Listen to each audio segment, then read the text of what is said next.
This case should never have come to trial. I don't think it's fair to call my clients frauds. Because one time I turned into a dog and they helped me. Thank you. Your Honor, we would like to withdraw our plea of not guilty and enter a plea of guilty. This trial is a travesty. It's a travesty of a mockery, of a sham, of a mockery, of a travesty, of two mockeries, of a sham. If we are to have faith in justice, we need only to believe in ourselves. And the truth shall set you free! How do you plead, guilty or not guilty? Oh, guilty, but with a real good excuse. I think the truth will come forth. You can't handle the truth! Hello, everybody. It's time for more Done Lite, Fall Break Edition, brought to you by Foreman Watson Holtery, FWHlegal.com. We are at 530 Frederica Street in the high-rise white brick edifice, despite the fact that there's been a massive migration to the south by those who live in our community. PJ, you're still here with me. I am. I'm going to be honest, for a second there, you lost me. I was like, what is he talking about? What kind of migration? And then I thought, oh, yeah, it's fall break. Fall break. It's still early. Let me tell you an amazing thing that happened today. Two things already have happened amazing to me today. Okay. Number one is I filled in for Bart Darrell for live radio.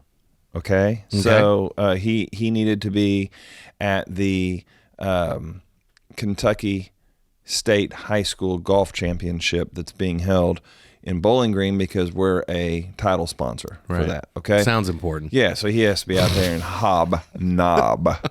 So anyway, he has to rub them elbows. He had to rub elbows. That's right. So since he couldn't cover his obligation to be on live radio today, I went and covered for him. All right. Okay. I'm running early to show. I'm supposed to get there between 8 and 8:10. Okay, to get on the different radio spots that I, the hodgepodge. The hodgepodge. Anyway, I'm running early, so I thought, I haven't had coffee yet this morning. I'm going to run by Dunkin' Donuts and get me a coffee. Now, normally at 7:30 to 8, there is a line that comes out onto Frederica Street, and then, for people getting into Dunkin' Donuts somewhere around 7:30, but they're getting their coffee and donuts before they head to work, right? Yeah. Have you ever? You may never be up there at that time. I'm not, but I'm also not a fan of Dunkin' Donuts. I understand, but I'm just telling you that is normally a traffic jam up there. Right. Okay. So today, I'm driving down Frederica Street between 7:30 and 8, and I'm like, it's a ghost town. There's nobody on Frederica. There was nobody. Like 4 other cars. I go up, and I'm the only one at Dunkin' Donuts. So that is amazing. Yeah. Because we've had a migration to Florida for fall break. So that's number one. Yeah. Now let me tell you something else amazing that happened to me today. Okay. I go to the radio station, and Mel says, there's a bat in there. I'm like, what? Say what? And she goes, there's a bat in there. And I'm like, a bat? Like a Halloween, like a hang upside down type bat? And she goes, yeah, there's a bat in there. So she says, here's a picture of it. It was in the WBIO studio. And she, sure enough, had a picture of a bat on the wall. Okay? So like an actual bat? A real one. Alive. Because I thought she would I thought it was going to be a joke where she shows you a picture of a baseball bat. Oh, no. I go in. She's afraid, okay? She's like afraid to go in there. And I'm like, let me go see if I can find it. And she goes, well, it's gone. It's not where it was. And I was looking where she told me it was over the WBIO banner. Mm-hmm. PJ, I turn to my right, and that bat is like a foot from my head on the wall right next to my shoulder. I about bat pooped. It was, I got Scott. That's a tiny poop. Hey, just so you're I'm aware. just telling you something, though. I've never been I've seen them flying in the air and swooping and getting stuff, bugs and stuff. But one being right there on the wall next to me. Freaked you out. Oh, yeah. I about come undid. Now, they're usually about, when they're on the wall and they're all to get, they pulled their wings in and everything, they're that big. It was a little bigger than that. Really? It was as big as the Tascam thing there. Okay. Or the recorder thing. All right, that's yeah. It was about that big. I'm more worried about the rabies they carry. Well, that's what I'm more concerned. Everything went through my mind. Their fangs. I mean, I was Right. worried about that thing's getting its fangs in the side of my neck and sucking my blood out. Right. And turning you into a vampire. Yes. I think that's where that's how it happens. But I didn't, because I'm in all this light in the studio here and I'm doing okay. But two amazing things happened to me today. What? So that was the second amazing thing? That was the second amazing Did you thing. help them No, get the I bat shut- out, or were you like, screw this and shut the door? I shut the door and we went and did radio in another studio. So she's like, hey, there's a bat. Was she fully expecting you to kind of help her with the problem? No, she said Or that just she'll showing call. you? She'll call the landlord, and they're going to come over and take care of it. So Right. is like, does the landlord know that he has a bat? Oh yeah, we've had bats before. So I'm just telling you, that building down there has bats in it. Yeah. Well, I wonder where they're getting in at. I don't know. I'm I don't wanna assuming it find got out. in, flew down the hallway, and then went into that particular studio. And that studio is warm. There you go. I don't know. I'm just telling you, I saw a real live bat within 1.5 feet from my shoulder today. Yeah. Yeah. I've seen those at Mammoth Cave. Well, yeah, but they're up on the ceiling in there. That's and true. They stay up There's there. a whole bunch of them. They though. stay. I've taken the same tour, and the guy flips his light up there, and there's hundreds of bats up there, but they just stay. They don't get 1.5 feet away That's true. from Well, your shoulder. and you weren't expecting it to be in another spot so close. That's what made it It worse. got me. Right. It got me. Now, how was that amazing, though? Well, did it happen to you today? It Wouldn't- didn't happen to me, but I would see that as more of like a freaky kind of scare. You said it scared the bat poop out of you. Look. So you've had one amazing thing and one scary thing happen. Okay, whatever. If But we're if you being- look up the word amazing, it's like something incredibly... I'm sorry to bat poop on your parade. Yeah. All right, forget it. Let's move on. Forget it. I don't want to. Sorry I had to be that guy so early in the Don't morning. mention the bat again. I'm not going to. Because it wasn't amazing, according to you. It was cool. All right. What in the heck is wrong with you, dude? Yeah, okay. We are going to transition into the show. All right. We have gotten some interesting. In fact, I got another interesting comment this morning at the radio station. Mel was like, "I loved your potluck," and I was like, "Yeah, well, I'm glad you did, because we're going to do another one." No, lots of people have liked it. You and I have liked it. Yeah, We've gotten they're fun. good feedback, good numbers on the listens, and so what we've done today is we've asked a couple of people in the office. Well, we asked, I guess everybody got asked, but only 2 cool people wanted to participate. Everybody back there's being been a I'll just say loser. this, everybody's a little stressed. Number one, the ones that are here have a little pouty face because they're not on fall break. That's true. Okay. And number 2, it's real busy, and I'm kind of have a lot I'm asking them to do a lot, and so they're a little tense. Okay. Yeah, but let's be honest. How hard is it to come up with a question? Probably about as hard as it is to rain on your brother's parade about a bat. You know when you send an email to somebody and then it takes them like 5 days to respond, and then in that email they say, "Oh, I'm so busy. I'm sorry it took me so long. I'm super busy." And then the first thing you think of is, how hard is it really to respond to an email? Right. I mean, I understand being busy. They're just telling you I you're get not that. important. That's right, all that is. Right. But does it You're really not important. It took 3 minutes for you to finally respond to that email. You're telling me it took 5 days to find 3 minutes to respond to an email? They're telling you that you are 5 days not important. I call BS. Well, call whatever you want to, but that's So what that's it is. to everybody out there who doesn't respond to an email, unless you didn't see it, which I'm guilty of that. I'm guilty of not seeing an email and then being like, "Oh crap."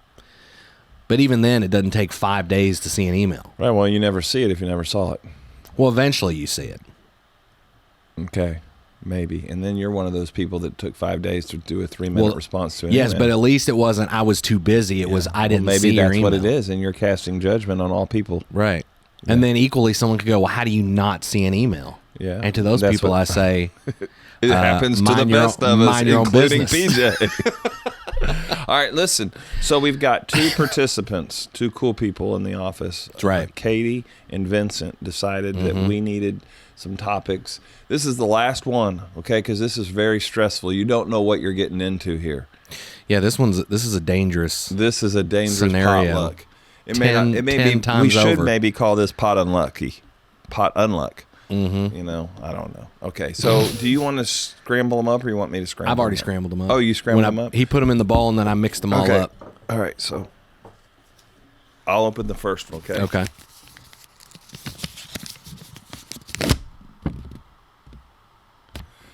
All right, this one's really simple. Okay. Okay. I like simple. PJ, how do you like your eggs? Scrambled with cheese. Okay. I like mine over hard with lots of pepper, salt and pepper. But What's lots over of- hard? It's, in other words, you don't break the yolk. Okay. You pop the egg open, put it in the frying pan, and let it fry on the bottom. Then you flip it one time and let it fry on the top, and the yolk gets hard. That's called over hard. Oh, okay. or So well- so like what you find in a Egg McMuffin. Yes, right. I love that. In an Okay, Egg so McMuffin. now some people like them like over medium, which is there's a little bit of fluid left in the yolk, or a little bit of whatever you want, yolk, Yeah. soft yolk. Some people like over easy. You mean embryo? A lot of people like over easy, which means it just basically has just a coating over the yolk that's been cooked, and so it's real runny. It's real runny. I don't like that. Yeah. No, that's not me. Now I like a regular cooked egg too, where where it is runny, but usually I'll eat those on like those those burgers you get where you have the egg on the burger. Yeah, okay. I like that. But your favorite egg, if I'm going to say, hey, you want me to fix you an egg, you're going to say, yeah, scramble it with some cheese. Yes. All right. I like scrambled egg. I also like omelets. Like, I'll go to a place I and do order too. me an omelet and put everything in the world in it. You know, when we go IHOP. on vacation. I love IHOP. They got some great So that's how omelets. I like my eggs. Now, question before we move on from the eggs. Do you like boiled eggs? Yes. Okay.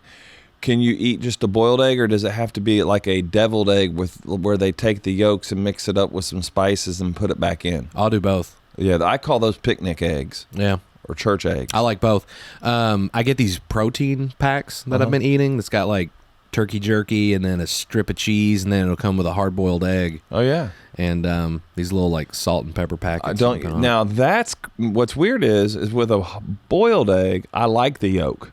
It has flavor. It's like I can, but I don't like it runny in my eggs. Yeah, it just kind of messes things up. All right, is I that? don't know. Are you good? Are you feel like? Oh yeah, I think we've covered that. Covered the eggs. the egg situation. Hey, break it to us gently. We came in on an easy topic. All right. Got the next one. All right, let's see what this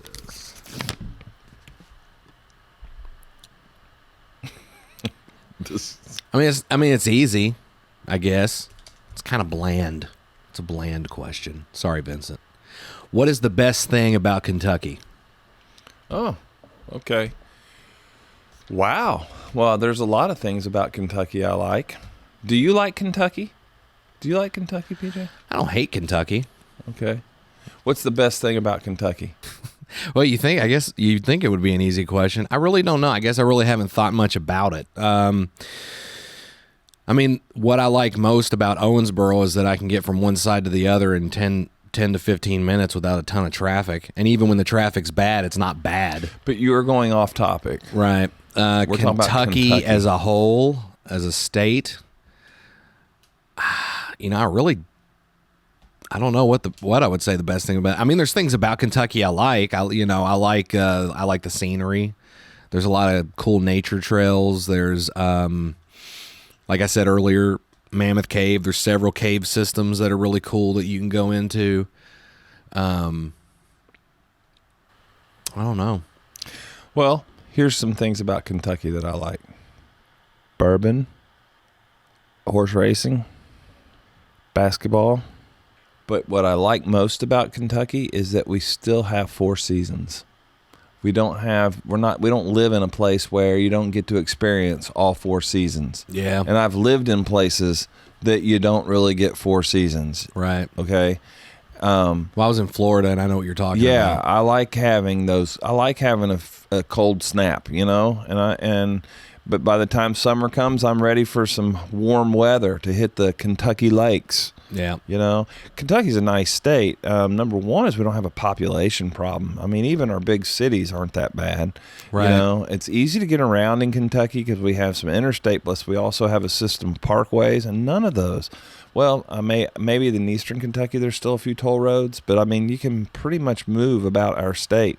You know, there's a couple there in Louisville or going over into Indiana from Kentucky, but for the most part, you know, Kentucky's an easy state to move around in. Yeah. It's one of the things about Kentucky too is it is a you know, in western Kentucky you have some just gentle rolling hills that are beautiful. I mean, just kind of the, you know, but then when you get over to eastern Kentucky, You have sheer cliffs. Yeah, mountains. That's right. And you have that crazy ivy that's growing on everything. Right. I forget the name of that It's stuff. kudzu. Kudzu. Yeah. Right. Anyhow, so those are some things I like about Kentucky. When I first moved here from Florida, I grew up there. I didn't like Kentucky, but I've been here since 1995. I've lived, so which means I've lived more than half of my life in Kentucky, and I genuinely call Kentucky my home state.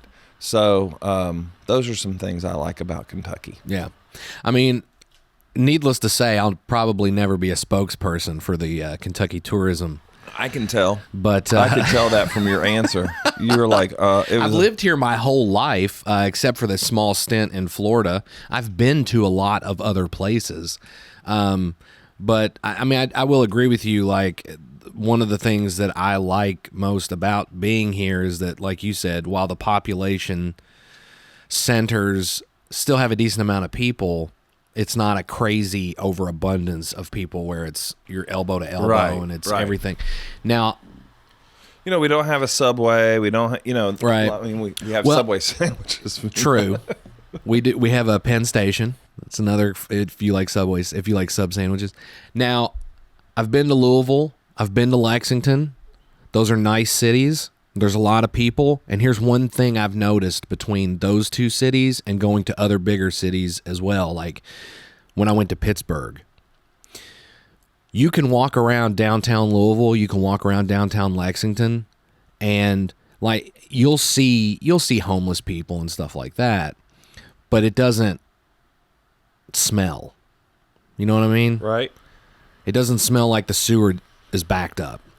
Okay. Every other big city I've ever been to outside the state, Pittsburgh was real bad. Right. It smelled like people were just crapping in the streets. Mm-hmm. No matter where you went, you could not get away from the smell. And I don't know what it is about some of these other cities that I've been to, but it's like they have a sewage problem. So you just like the smell of Kentucky? I don't know if I'd go that far. What I'm saying is it doesn't smell. Do you? I mean, like some mornings I smell Owensboro grain and I don't like the smell. Oh, that's terrible. That's a terrible smell. There's some bad smells that happen occasionally here in Owensboro. There's a certain type of tree that blooms that has a excretion kind of a smell. It's not poop, it's another kind. I won't get into details. You know what I'm talking about. Okay. It's very bleachy. Yeah. I'm not a fan of that smell. No. What about when our whole town smells like a skunk? Have you ever had that happen? I have. I know. What happened? I have. I don't know if it's because where I'm at, people are allowed to burn things, but the one smell I have most universally near where I live is it smells like something's on fire. Oh, man. Yeah. Where I guess people are burning trash or whatever. And I always freak out because I'm thinking, is my house on fire? Because I have an older home and I'm just waiting for the wiring to go or something. So it freaks me out. And I'll run downstairs to the basement to make sure the dryer hasn't caught fire. So we have gotten from what we like about the Kentucky down to how we does hate about Owensboro Owensboro. smell. All right, next topic then. I like that topic. I like Kentucky. My old Kentucky home. Yep.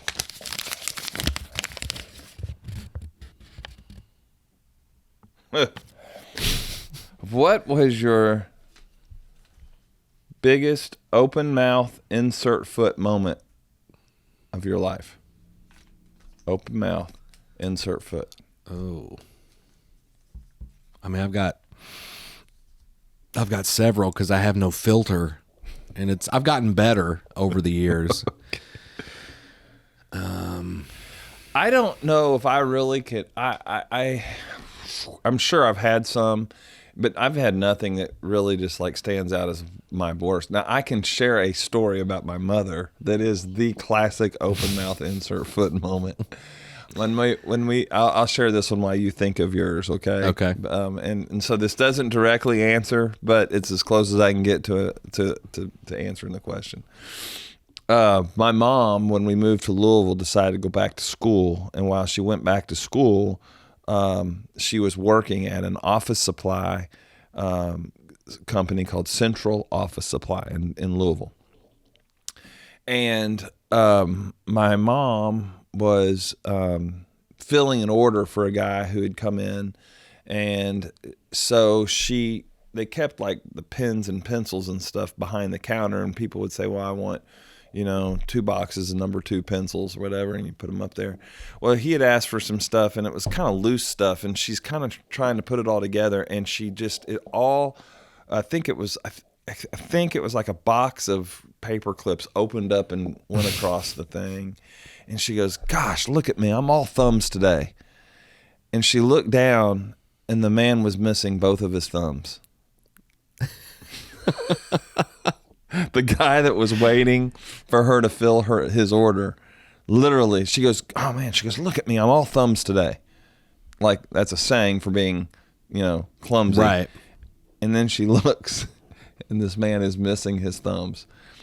That is a classic open mouth insert foot type moment. That's a classic one. So that one's one that my mom's told the story. She tells it better than I do, but that's the story that comes to mind when I hear open mouth insert foot. What do you have one? I mean, I've got several. I have one where I was at a mall with, I think it was Trina and I made some kind of a joke, and there was a whole bunch of people around, and I wasn't really paying attention. We were talking, and I go, what are you, blind? And then I turned next to me, and there was a dude who with like the classic blind guy with the cane. Oh, and no. And the thing is when someone's blind, you can't just turn away because they're not going to know if you're staring at them or not. So it's not the situation where you make eye contact with someone and they know that you know. But I felt bad about that. So I have done that before. I went to a film premiere in 2007. I went to a film premiere in Louisville, and I sat in the second row. It was me and this other guy, and the movie was not great. And when it was over with, during the credits, he and I sat there and talked about how terrible the movie was.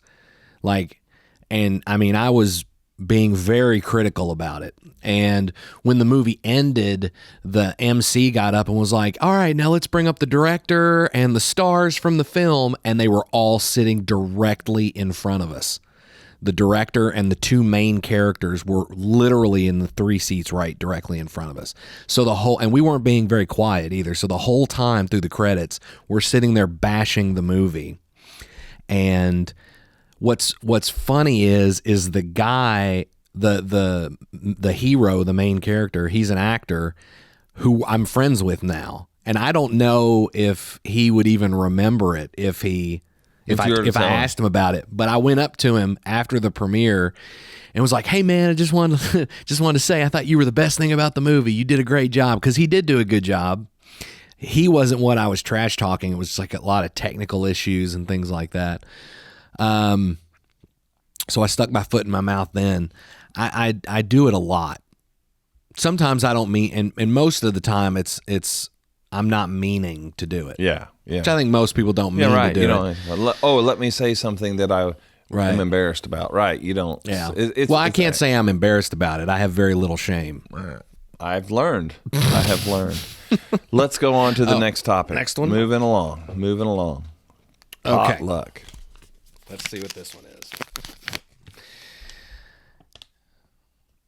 Oh, this is okay. There's a for PJ context one, and what's hilarious is it means nothing, and I'll explain why in a minute.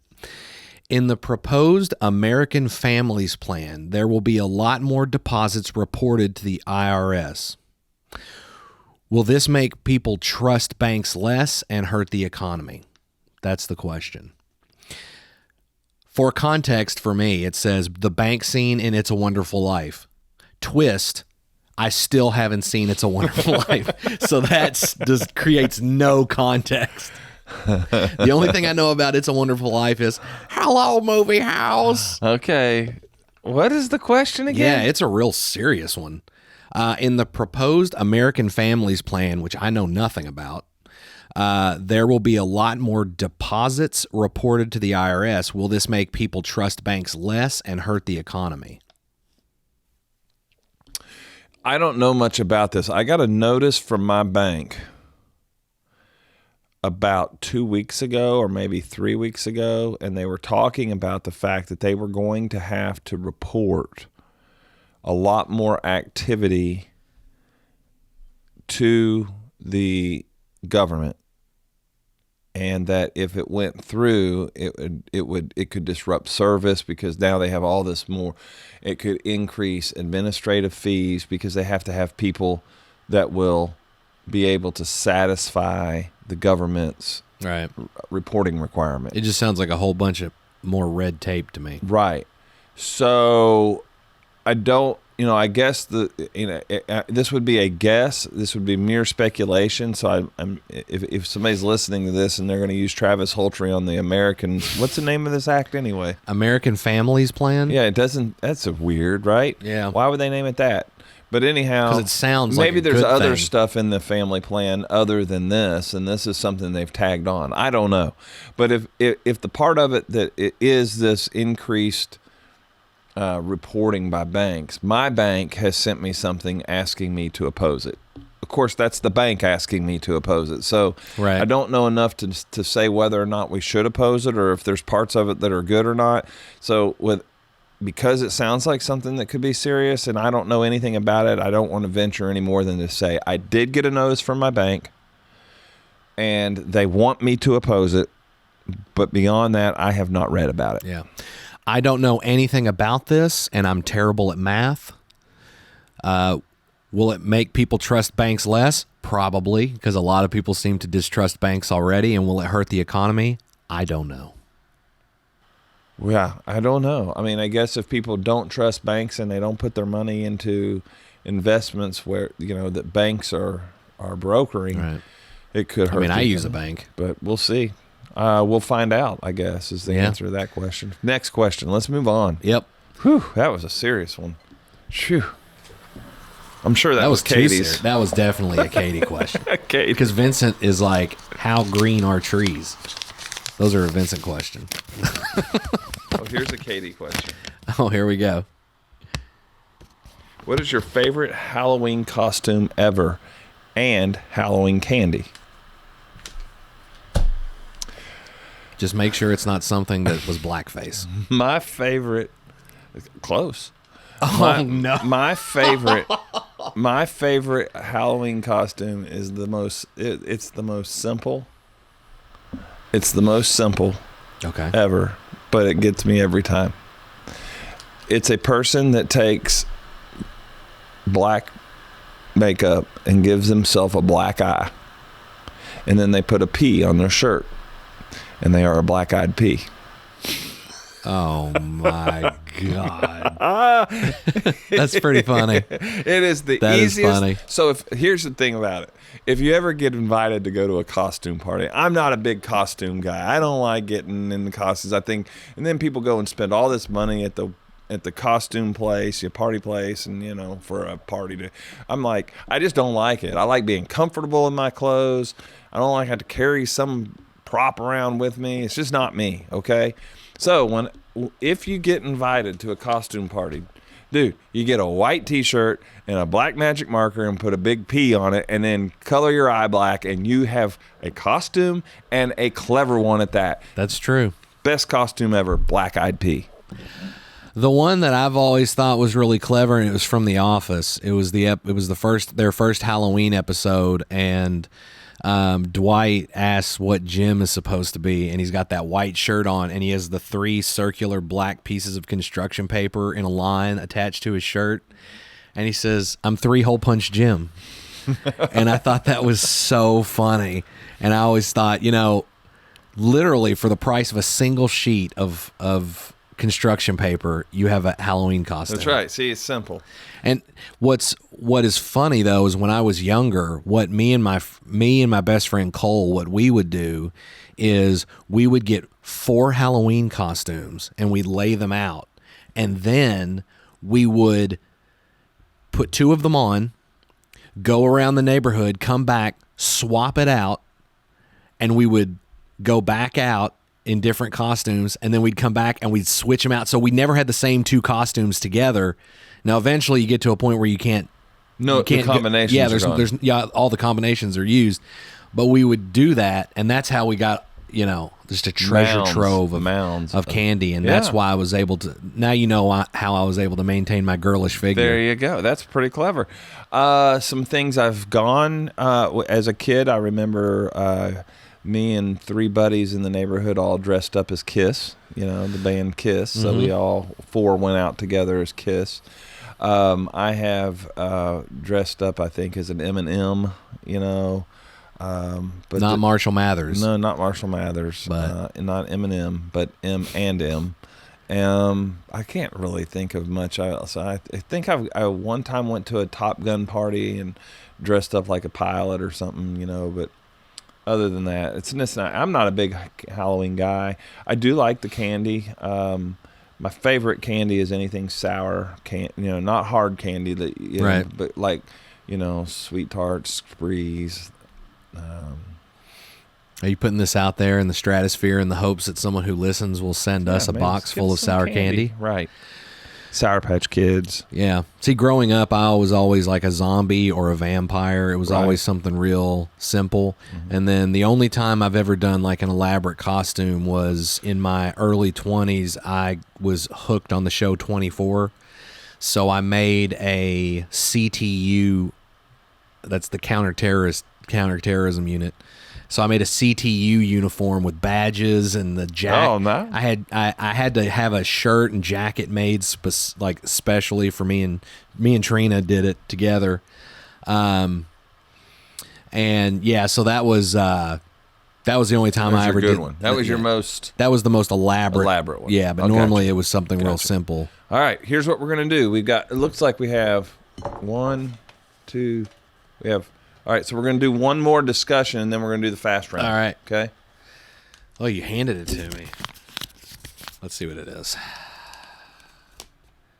Oh, we've already done this before. Explain the statute of limitations when it comes to personal injury. Cases? Oh, it's KP. No. At first, it looked like it said. Katie it looked Davis. like the lines for the K don't connect, so it looks like ICP or LCP. No, I got you. So it's Katie just saying real quick. I was like, insane clown here's a rundown. posse. Everybody listen up. If you are injured and it's not in a motor vehicle accident, you fall on somebody's property, you get injured somehow with a dangerous product, 1 year statute of limitations in Kentucky. If you're injured in an automobile wreck, you have 2 years from the date of the wreck or 2 years that your car insurance under the no-fault statute pays a medical bill. The payment of a wage loss check does not extend your statute of limitations, only the payment of a medical bill under the No-Fault Act, and it will begin the 2 years running again, okay? So you have 2 years from the date of the wreck or 2 years from the date of the last PIP payment for a car wreck. You have different statutes of limitations for the different things that can happen in a products liability case, but most of the time you treat it as a year because you have some warranty issues and some breach of contract issues that also sneak in there. But an injury from a product, 1 year. An injury from negligent treatment by a physician or a medical professional, it's 1 year from the date that you are reasonably could have been aware that the malpractice occurred. So if you go 6 months and don't find out they left a sponge in you, and then you find out a sponge was left in you when you had your surgery done, you're not down to just 6 months left. Your year begins when you could have reasonably known that medical malpractice occurred. So that's a summary of the statutes of limitations for personal injury cases.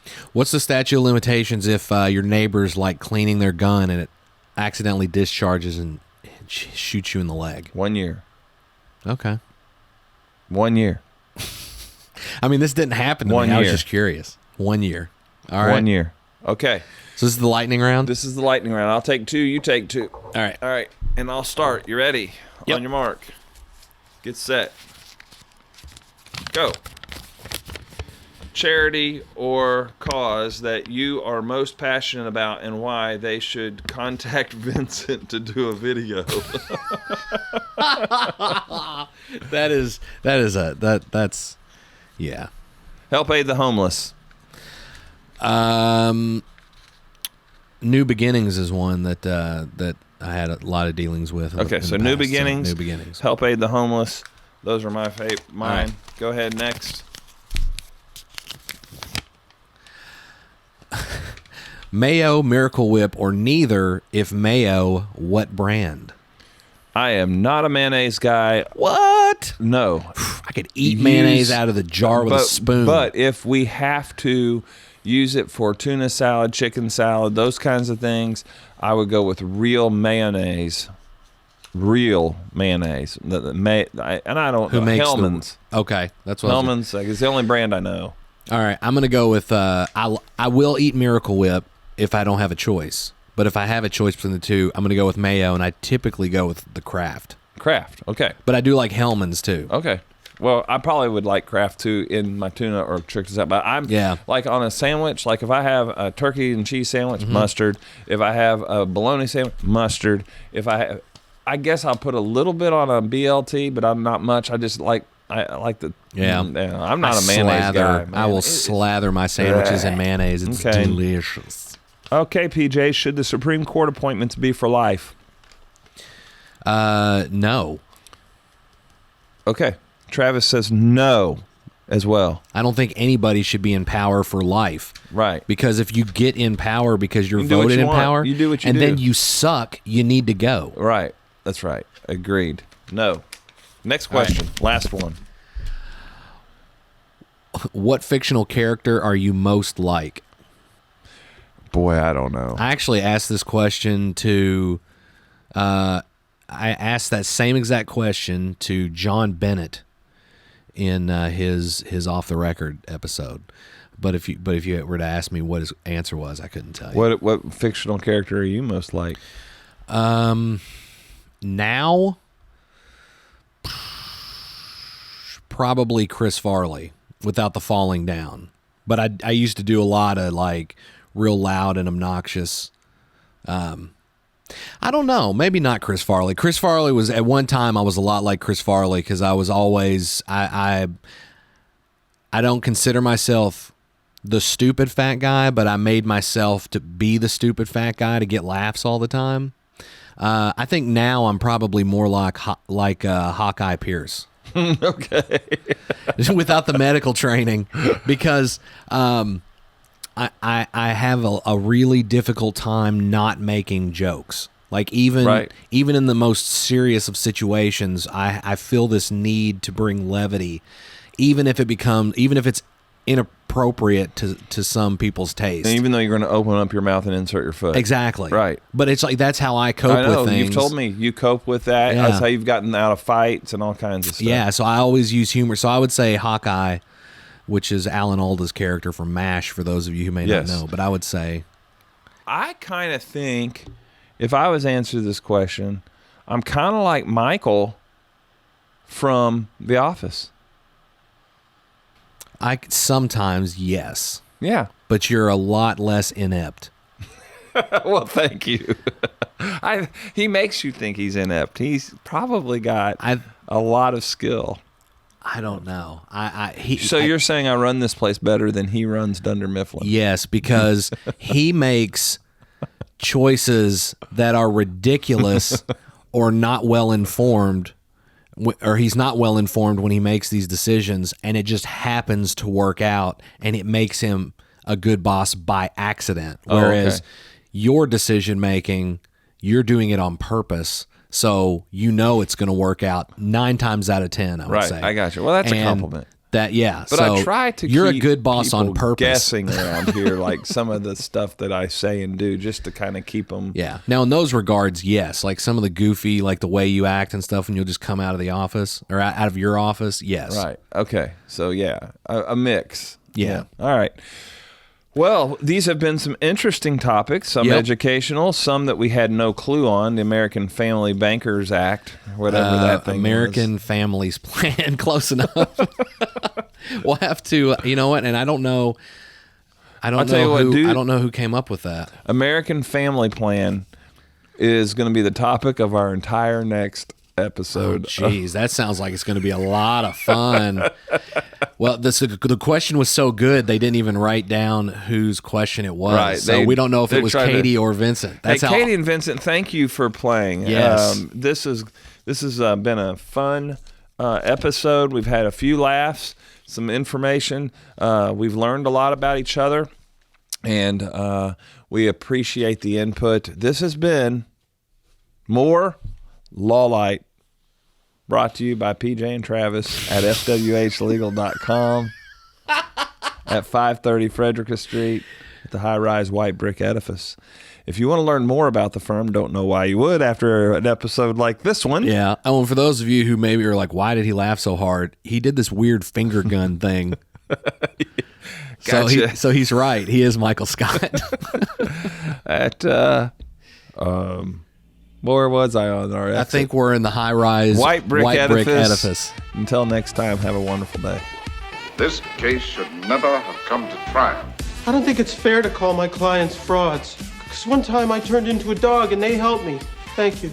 Your Honor, we would like to withdraw our plea of not guilty and enter a plea of guilty. This trial is a travesty. It's a travesty of a mockery of a sham, of a mockery of a travesty of 2 mockeries of a sham. If we are to have faith in justice, we need only to believe in ourselves. And the truth shall set you free! How do you plead, guilty or not guilty? Oh, guilty, but with a real good excuse. I think the truth will come forth. You can't handle the truth!